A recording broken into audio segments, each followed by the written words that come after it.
Welcome to Big Blend Radio with your hosts, Lisa and Nancy, editors of BigBlendMagazine.com.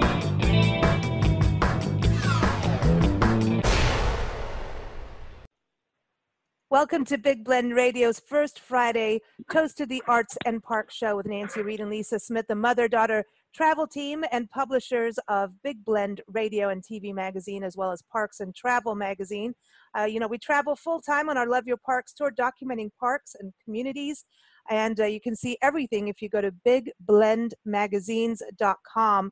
And today we're going to be going to Chaco-Culture-National-Historical-Park. Chaco, Nancy, we were there this year in the summer. Mm-hmm. We had the wonderful opportunity of going to Chaco and up to Aztec Ruins, and we've done interviews over the last few years with artists who National Parks Arts Foundation artists in residence there.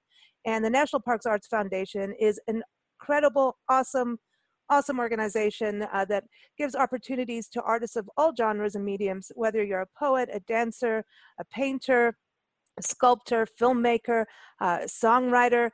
You get to have these opportunities to submit to be an artist in residence in park units across the country, from like dry tortugas in the Florida Keys, Hawaii Volcanoes National Park, and then places like Chaco. And so very excited today. Oh, and everyone, go to the website. It's nationalparksartsfoundation.org. And if you're an artist, I really recommend that you sign up to get their newsletter, because they get these opportunities. They come and they go real fast. So you want to do that. Very excited today. We have Tewa-artist-Jason-Garcia joining us to talk about his experience in Chaco. He's there now this month creating, and he's the artist in residence. And what's interesting with him is Jason combines traditional Pueblo art with pop culture. And so he really tells the story of today. And as I was saying, he's the artist in residence at Chaco-Culture-National-Historical-Park in northern New Mexico. And you can go to his website. It's Okupin, and that's OKUUPIN.com. So welcome, Jason. How are you? Great, fantastic, doing well. Thank you, Lisa and Nancy. Thanks for the invitation to speak on the radio today, and thanks to all the Big Blend Radio listeners out there too. Oh, thank you. No, we're excited to chat with you. I've looked at your work, Nancy. We watched the PBS special, and we'll have to give everybody the link for that. If you type in Jason Garcia, Tewa artist, you'll find this on YouTube, where you get to see your art. It's a really beautiful presentation, and very interesting, because you've got like comic books, but then you've also got these, these drawings of people of now in the Pueblos, right? But it's like these tiles that you're doing it on, right? Correct. So I always like to say that, so again, my name's Jason Garcia. I'm from the Pueblo of Santa Clara. The traditional Tewa name is Kapol Winge, which means rose path. And Santa Clara Pueblo is one of 6 Tewa-speaking pueblos in New Mexico. Then there's also one out in northern Arizona at the Hopi First Mesa that is out there as well too. And as far as like educational background, pedigree, I'm a printmaker, ceramist, painter, and have a Bachelor of Fine Arts from the University of New Mexico. And then I also have a Master of Fine Arts in printmaking from the University of Wisconsin. And so my work, I like to say my work documents the ever-changing cultural landscape of Santa Clara Pueblo, New Mexico.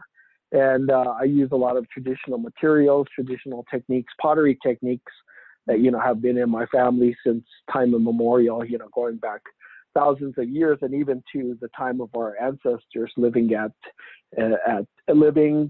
practicing religion, ceremonies, all those things there at Chaco and Mesa Verde and Aztec and Bandelier, and then also the other ancestral villages that are located on the Pajarito Plateau here in New Mexico.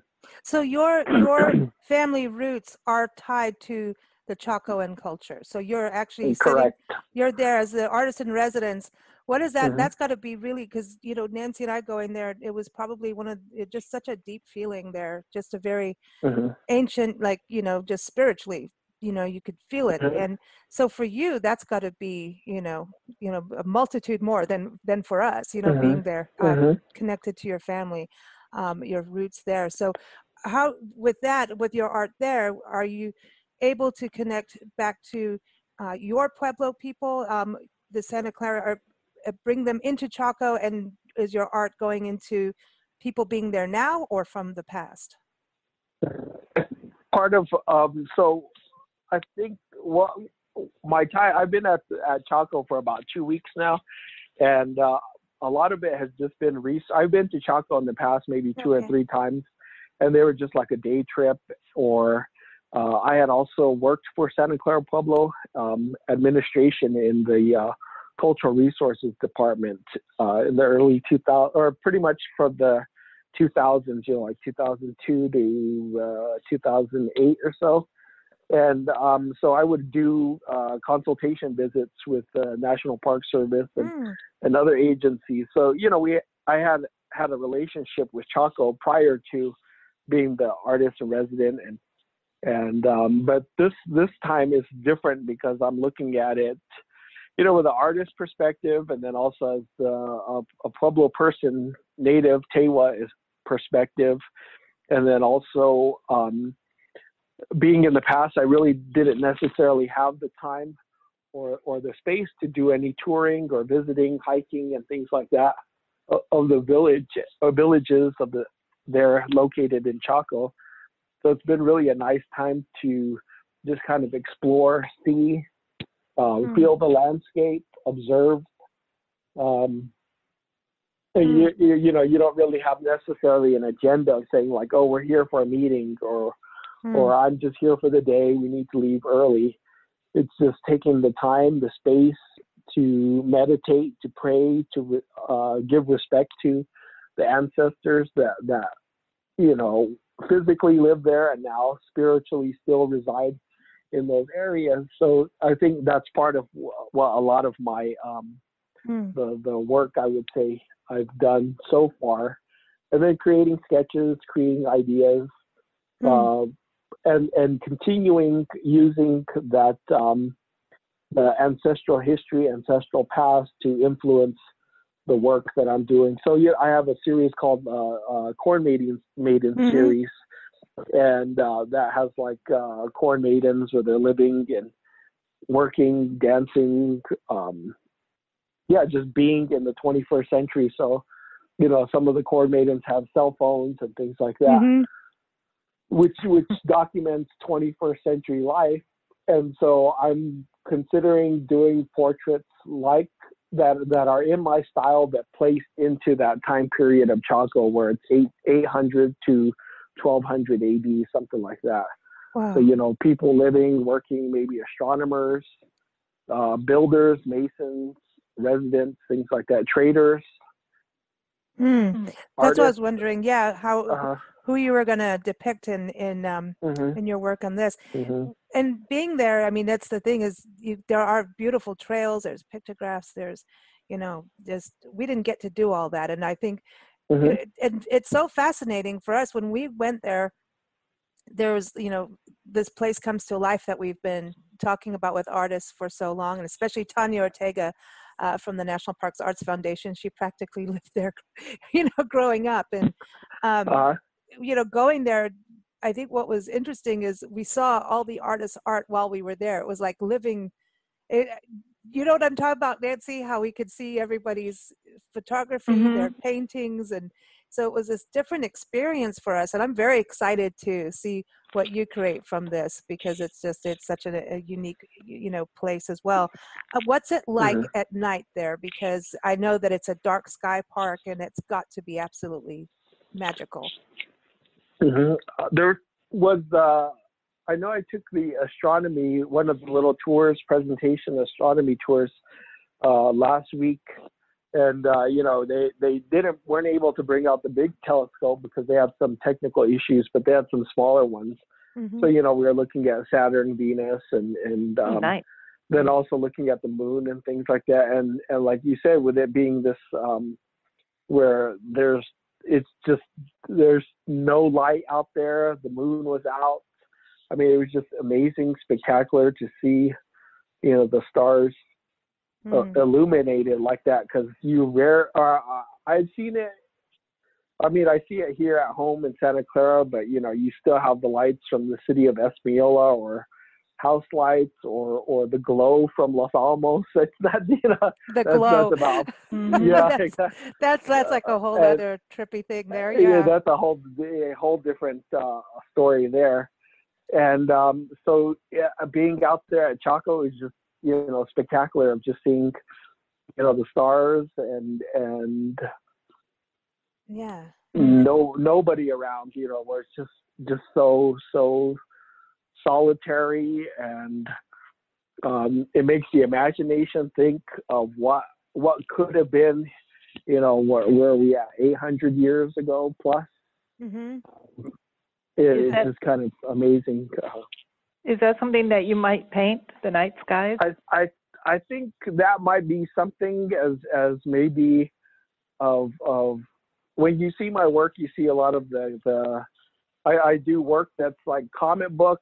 Mm-hmm. Tewa tells Mhm. a suspense body, where it's using graphic novel, comic book to tell historical stories, and then like that coordinated style is more like portraiture, or just observational of what people are doing.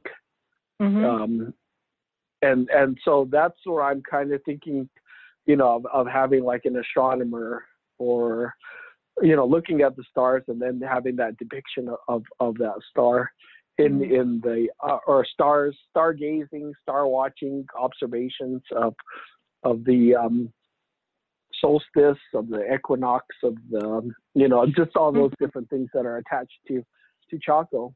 Because there's stories that come out from the stars. There's, you know, stories that have been passed down for generation to generation. And that's kind of how I, you know, just talking with you and looking at your art, and I almost feel like you could do like a educational story, like in your comic book style, like the stories that have been passed down through Chaco, and kind of like an educational thing. I think that's what I really like about your art, is you grasp the concept immediately. You understand, you know, you had the one girl with her pot of beans, and then, you know, there's Pizza Hut in her mind, like that's really what I want, you know. So you understand what's going on, and I think it's very educational, and it's very impactful. That's your art is, you know, is very, very strong impact. And to see that now, it's an interesting thing. Nancy and I lived in Kenya and South Africa for many years, and Kenya especially, we lived out with the tribes for a couple years, and there was changes coming in tribal life, where suddenly, you know, sneakers and watches and things like that started being part of the dress. Radios. Transistor radio is a big deal. And so that started coming in, like even when we lived in Mexico, you know, here comes the fast food stores. And so there's this interesting conversation of modern things moving in, and is that a good thing, a bad thing? And then I wonder about, you know, the worldview of, you know, you're in a Pueblo, you need to stay like that, no running water for you. You know what I mean? There's this weird thing that human beings do on how it's supposed to be. Yeah. Right, exactly. Or even people's maybe expectations or perspective of thinking like, oh, okay, well, you know, you're living in a house in the Pueblo that's been here since 1200, 1300s, and maybe a person's expectation or their perspective is, oh, they don't have running water, they don't have electricity. Some Pueblos have chosen not to have electricity or running water in the main Pueblo, but they might have an outside village that has all the comforts of home, you know, or the fact that, oh yeah, I'm speaking to you on the iPhone 10 or iPhone X or on iPhone 11, and I have internet in my house, I have running water, I have, you know, solar electricity panels on my roof, you know, just those things of, you know, sometimes we have certain expectations that we're still living in the past. And then you look at a place like Chaco, where it's this hub, this center for trading of ideas, religion, parrots, feathers, turquoise, jet.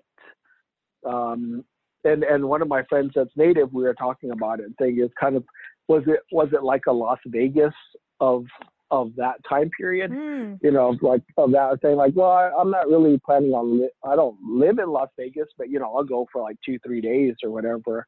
Or, oh, Celine Dion's playing in Las Vegas, so we're going to go see, you know, her sing, or Elton John. And so who's the Elton John of the 1100s? You know, I'm going to go see them. I'm going to go travel to Chaco and see who this performer is, or maybe this religious person, or I need turkey feathers parrot feathers, and the only place I can get them is Chaco. So that's where we're headed for that, to get those things that aren't available to us locally. So, you know, it's not much any different from us saying like, well, the best chocolate is in Hershey, Pennsylvania. Milk chocolate. So I'm going to Hershey, Pennsylvania. You know? Or, you know, Right. you have those certain things like that. And sometimes we don't think of it in that context. Yeah, you know, right. or even past cultures. You know, this summer I went to Disneyland, and I was saying, you know, in 800 years from now, you know, if, you know, whatever apocalypse, some kind of apocalyptic event happens, 800 years from now, archaeologists find this place and saying like, there was this religion based around this huge mouse, and there were 3 centers, one in Tokyo, one in Florida, one in California, one in France. You know, this is this religious center that was based on this mouse. And people wore clothing with a mouse on it, and he had his disciples, a duck. Oh my gosh! And, you know, so you have to think of it sometimes of those questions of thinking like, what kind of a lens are we looking at exactly? You know, because we are still, it's people, you know, and I don't think that part changes as much, you know. And it's a gathering. It's like, hey, let's go have a party in Chaco, you know. And if you know, and if you say that, it's like, oh, you can't, you know. But it's true. It's a gathering and a trading place. And you know, looking at, I think it's interesting about the sun and the solstice there. I think that's really fascinating, because I think we forget, you know, these days we forget that everything goes by the sun, the moon, those you know, that's life. That's part of that life force. And we forget we'll be in a cubicle all day working at a computer, and all of a sudden you don't even know if the sun is up or down, you know. But back then we really respected it as much as we should, you know. Or we had the understanding of the context of for instance, you know, what's today? Monday, Moon's Day. Tomorrow, Tuesday, Tyr, Wednesday, Odin. You know, Odin's Day is Wednesday. Where do we think of Odin as this powerful god? The sense that his name is Wednesday, and do we think of it that way of praise to Odin because it's Wednesday? It's Odin's Day, Woden's Day, or Thor's Day. You know, do we think of those things?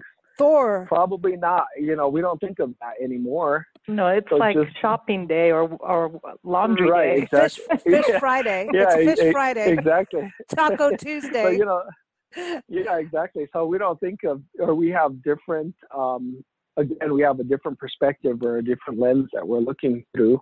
And even in the sense saying the celebration of, you know, Dick Clark's New Year's Eve special, and we're dropping the ball, Big Apple. We're going to New York City to see this lighted ball apple drop. Wow. And so it's like, well, how is that any different from someone saying the solstice, the longest day of the year is coming. There's the sun dagger. It's going to hit and say that this is the longest day of the year. Like, I want to see that. So it's not any different from that of where tourists are walking around and saying like, what were these people thinking? That's crazy, you know? And it's like, it's not any crazier than you going to New York City to watch the ball drop. Or just going to New York City at all. Or just going to New York City at all and saying, I want to see Times Square, you know, give my regards to Broadway, that type of thing, you know. So I have to say, in Yuma, they're dropping a big head of lettuce. Yeah, now that's weird. Because of all the agriculture here. So yeah, we're going to all run to see a lettuce drop. Right. Or even that of now that we're in autumn of saying, oh, pumpkin spice is the rage right now. Oh yeah. yeah. Oh yeah. And That's yeah. and it's a seasonal thing. You can't really find it in, say, July or June, because we're drinking lemonade or we're celebrating yeah. Veterans Day, or we're celebrating another different holiday or something like that. So Wow. it's just funny. Sometimes people don't think in that, have that frame of mind, Right. where Seasonality. we've forgotten, or you have an archaeologist or a tour guide and saying, like, we have no clue what these people here at Chaco did. That you have,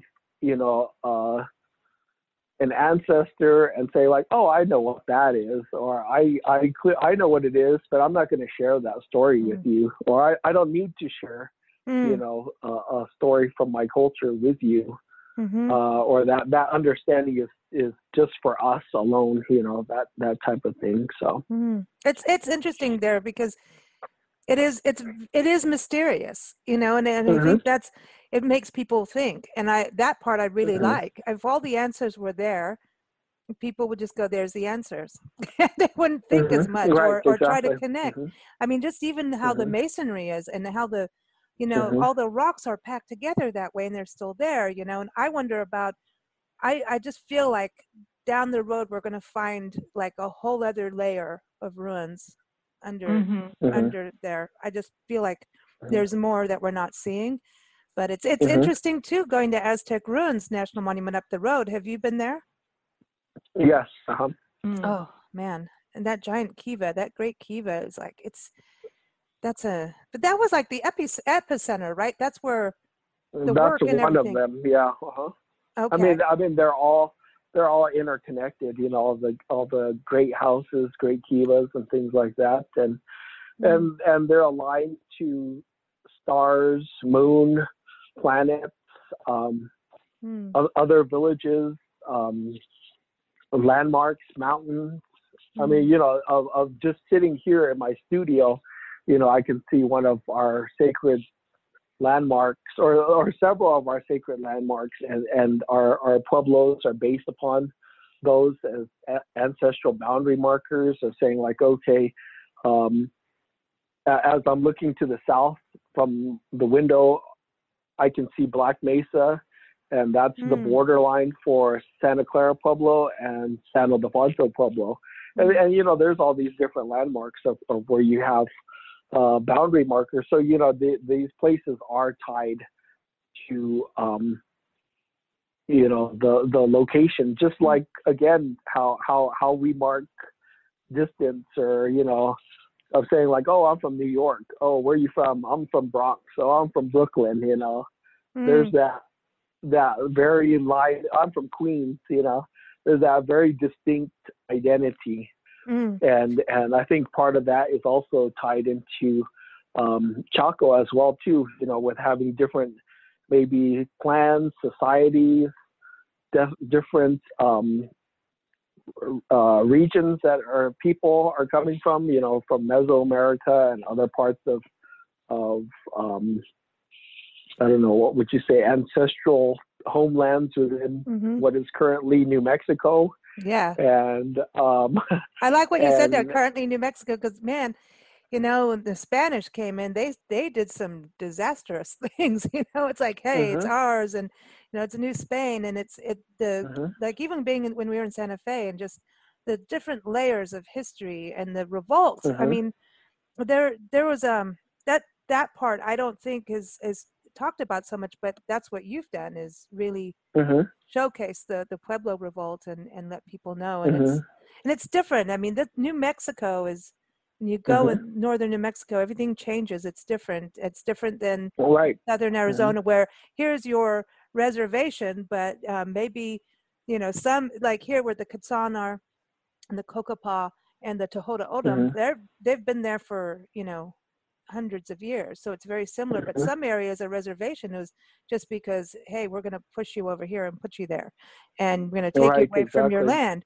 So the Pueblo, to me, that is such a sacred place. That history comes way before, and that's something we should all understand, right?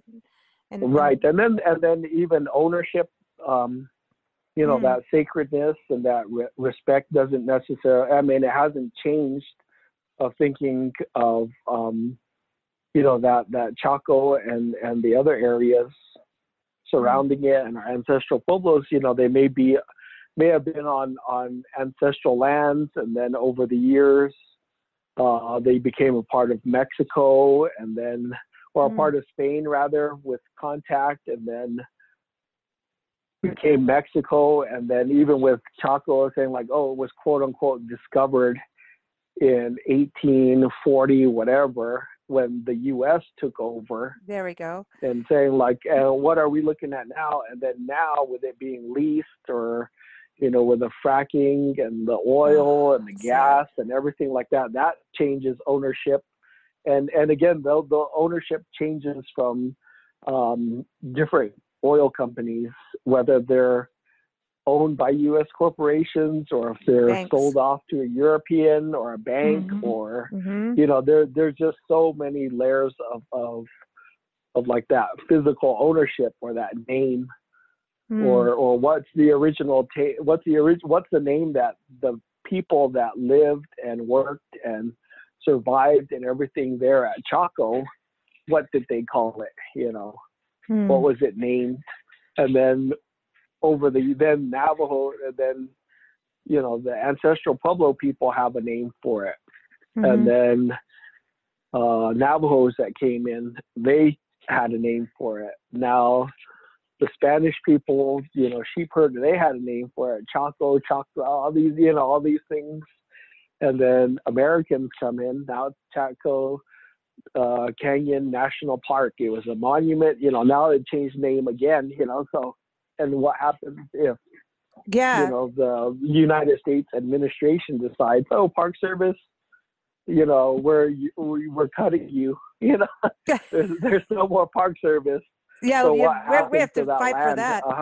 We have to fight for that. That could potentially happen. Also, we've seen park closures and saying, oh, visitation's down this year, so we'll just close it. It's easier. Look at barriers up. We got to look at that. It's interesting too, because when you talk about names, Aztec Ruins, I mean, so everybody immediately think, oh, the Aztecs lived there.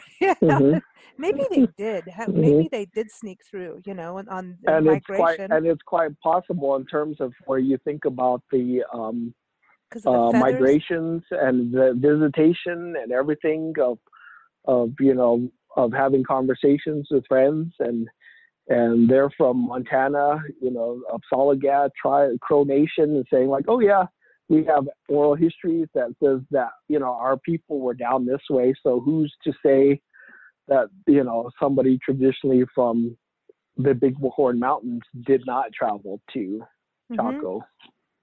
Or if you're saying there's people coming from central Mexico to Chaco, that distance is either just the same or greater, so Canadians could have been coming down. So I wanted to where are they getting the shells from the ocean? Yeah, exactly. All those things. Well, don't forget the desert was once the ocean. It's right. Exactly. We've got that too. But one thing I wanted to touch base with you on your pottery and then getting your dyes. Are you still going into the earth and creating your own dyes from Mother Earth here? Instead of correct. From the store. Yeah.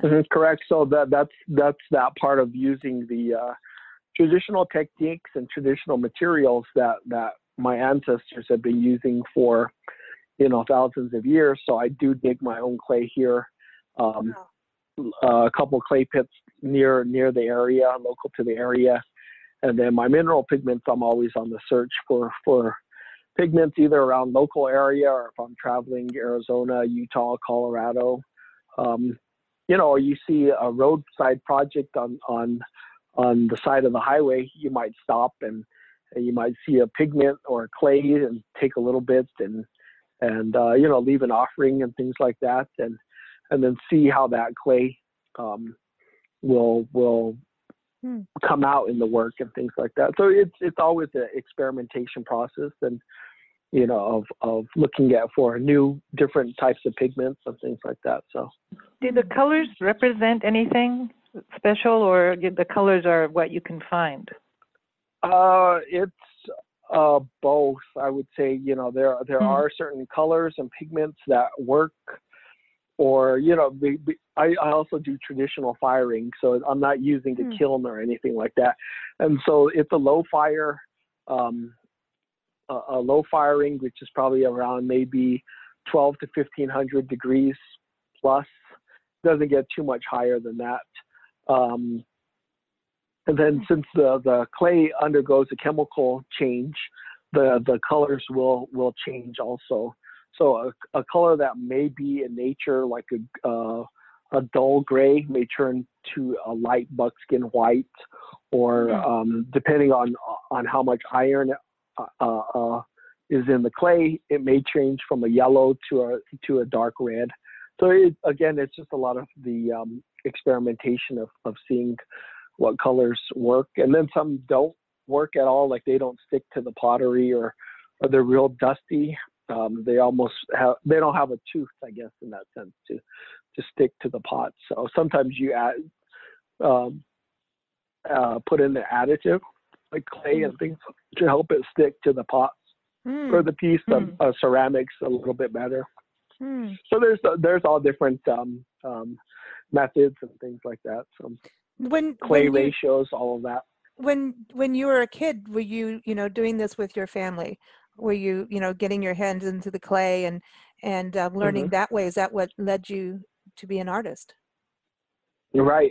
Growing up in a creative, immersive environment like that is the main part of that, of going to, grandmother's house and watching them making pottery, and it's just something that surrounds you all the time, basically.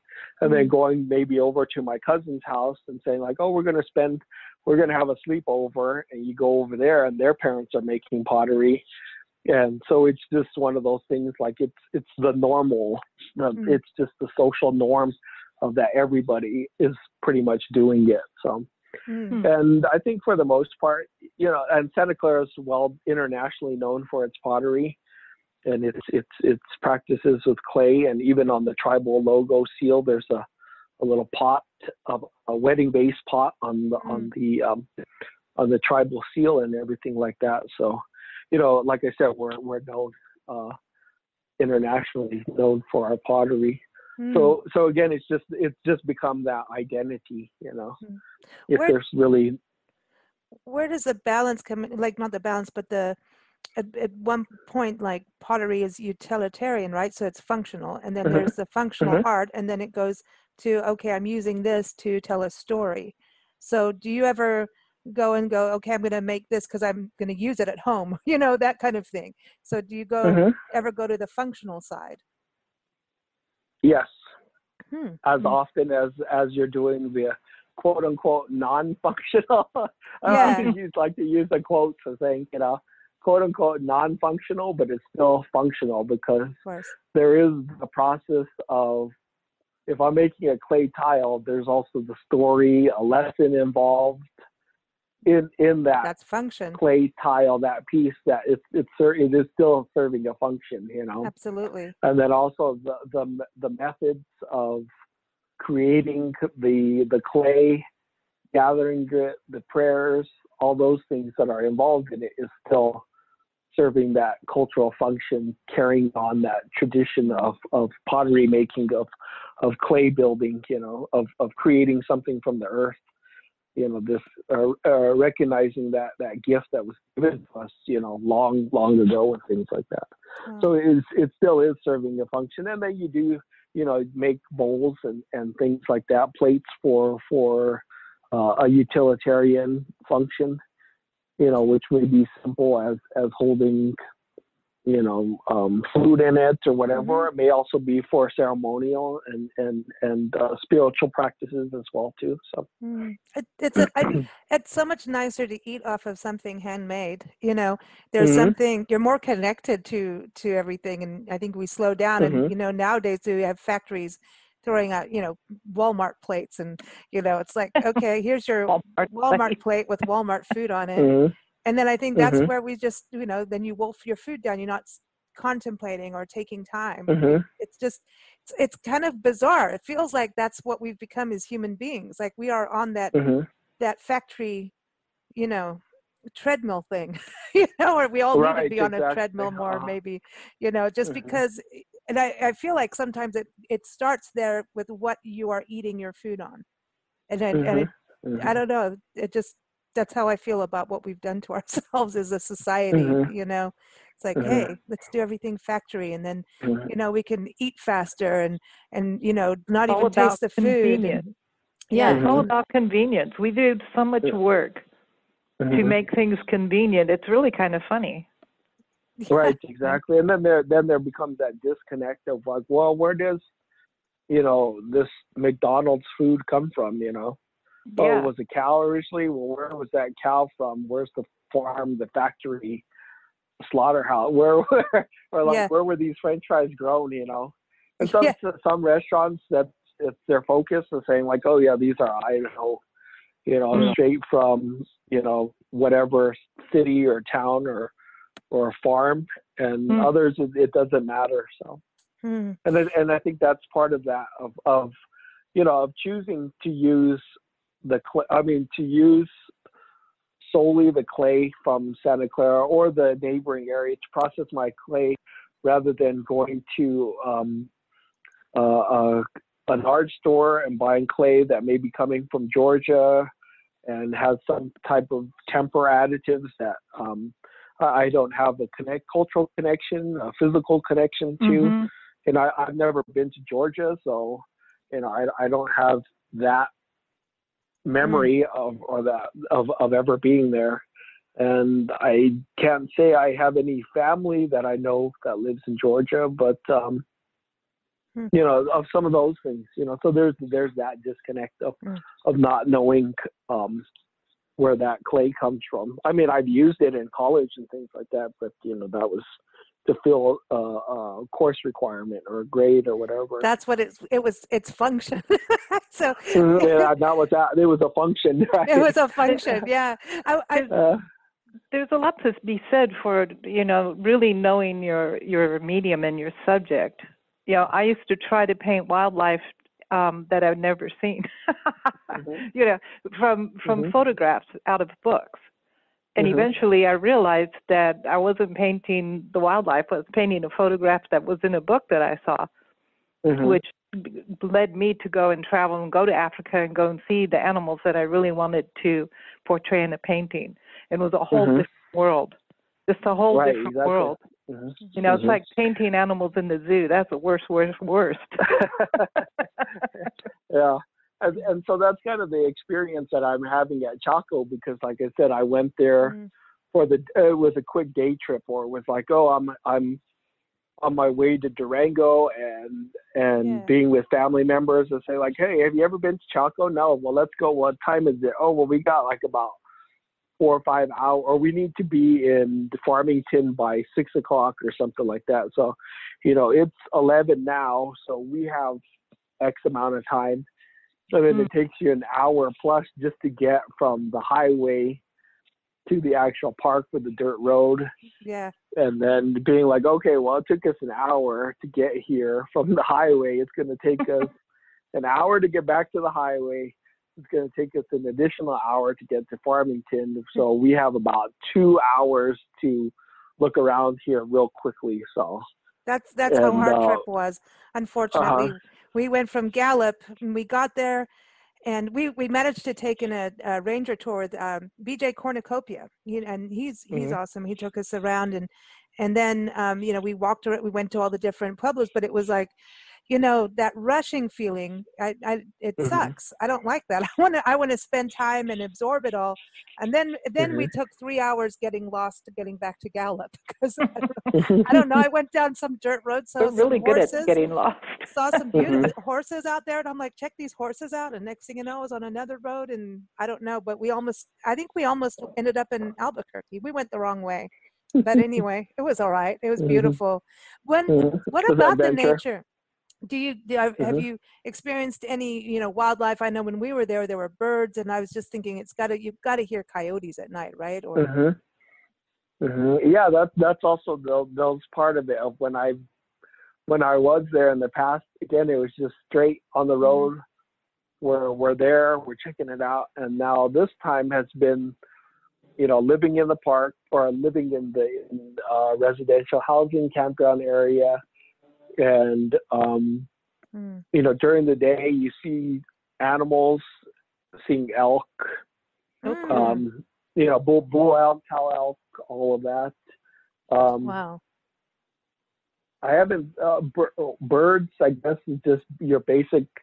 A lot of crows. I don't know, just flying. A lot of crows. Yeah, I saw a couple crows, and there were some crows there was one that I remember just watching him as I went up on top of that Pueblo Alto trail, and he was kind of just sitting on the edge, and he was just sitting there watching the people walk along Pueblo Bonito there. So it was kind of interesting just to see, just watch his observation of him, of the crow observing others. They are cool. Red-tailed hawks, as I've been driving in and out of the park on a couple of occasions, seen hawks, and so it's pretty amazing place to just be around. Yeah, you can see that there's wildlife, and I talked to one of the Park Service staff, and he was saying that he had heard on the hike, he had heard either a mountain lion or a bobcat. He could hear it growling and things like that in one of the canyons. So that's exciting, but it can also be a little scary or a little intimidating, depending on your thoughts of wildlife and things like that. So I'd love to see that. And again, and sometimes you're used to seeing stuff like this in the zoo, and a lot of people don't see animals in their out in real life, and you see the videos of Yosemite and people getting thrown by buffaloes and bull elks chasing people and all that. But there's a healthy distance to keep away from them, and that's the thing with parks. I was just watching some woman get attacked by elk in Rocky Mountain National Park, but she's going right at the people started going all around them, and it's rutting season, and it's like you're not letting the animals have space in their own house. So it's there's that attitude of they wouldn't let us come in the park if it wasn't completely safe, and that's just not true. But we have that attitude. I led tours to Kenya, and it was really amazing to me how many people did not understand that lions can bite you. And they I was like, can we get out and pet them? Sure, go ahead.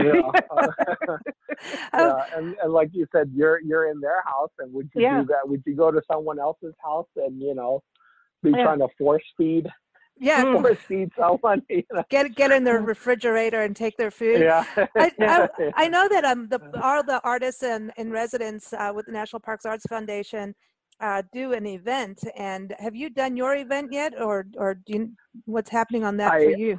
I haven't yet had my event. My event is scheduled for, I believe, October 26th. I'm not too sure exactly what time it is.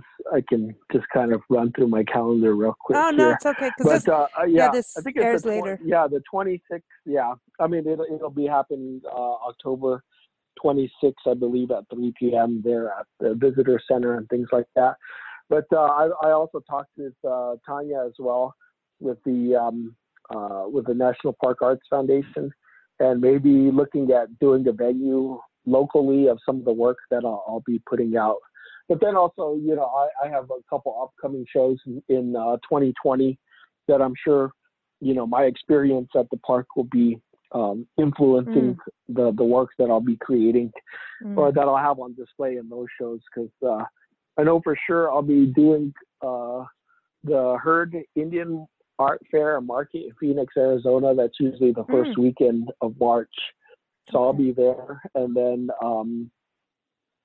We'll see what happens if we're back at Santa Fe Indian Market in the August, and then I'll have a couple gallery. I'm kind of working on the gallery showing in Santa Fe, probably around April or so at a gallery called Hecho a Mano.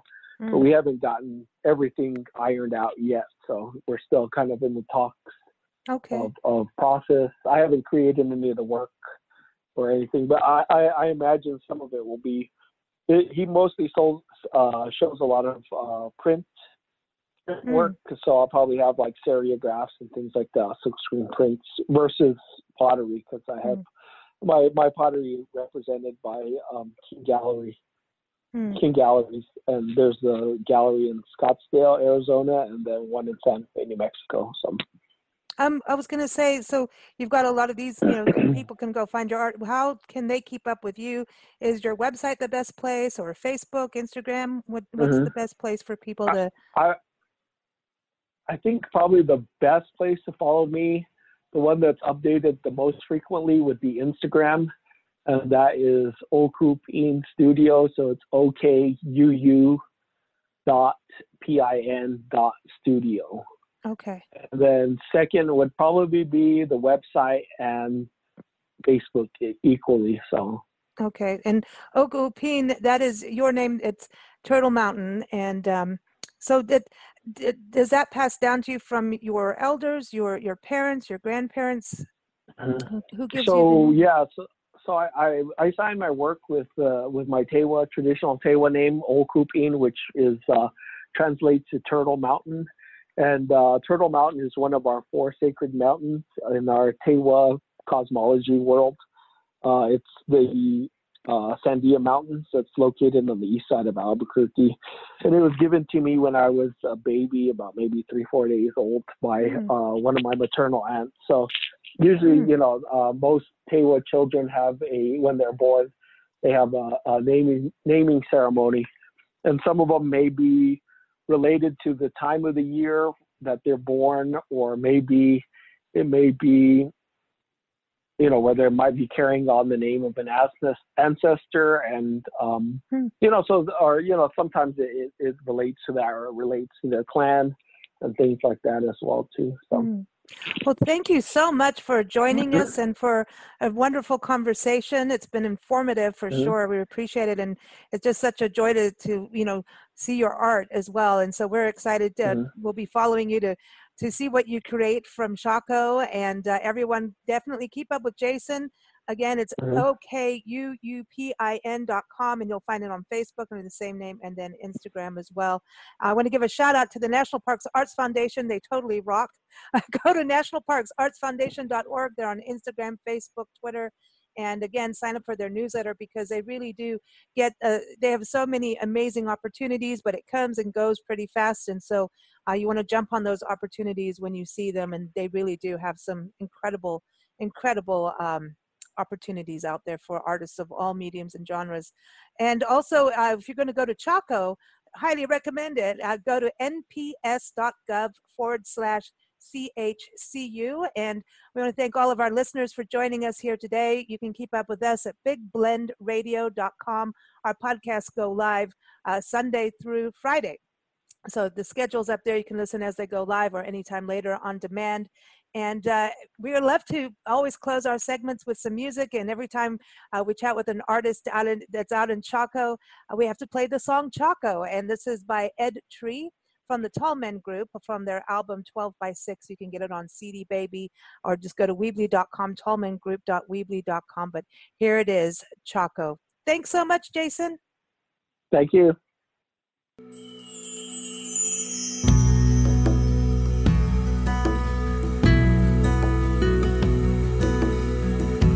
I remember these canyon walls.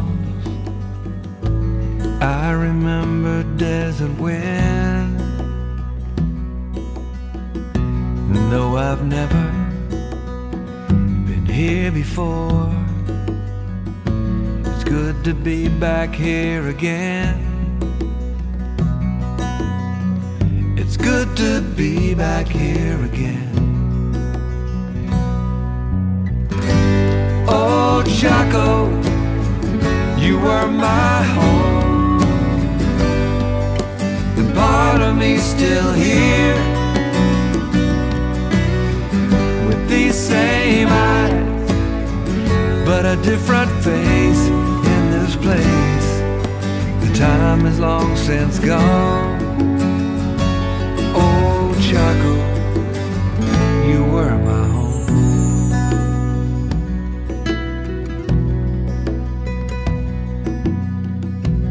I remember turquoise in my hand. I remember stars at night. I remember walking a dusty road.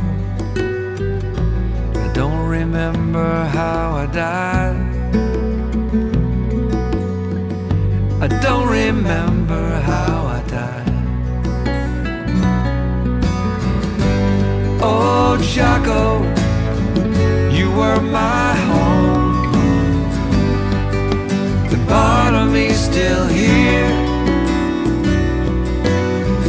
with these same eyes, but a different face in this place. The time is long since gone. Oh, Chaco, you were my home.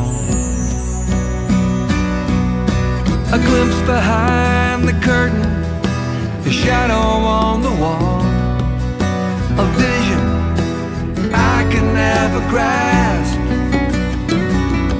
a few pieces of the puzzle, fragments of the truth, these memories from my ancient past.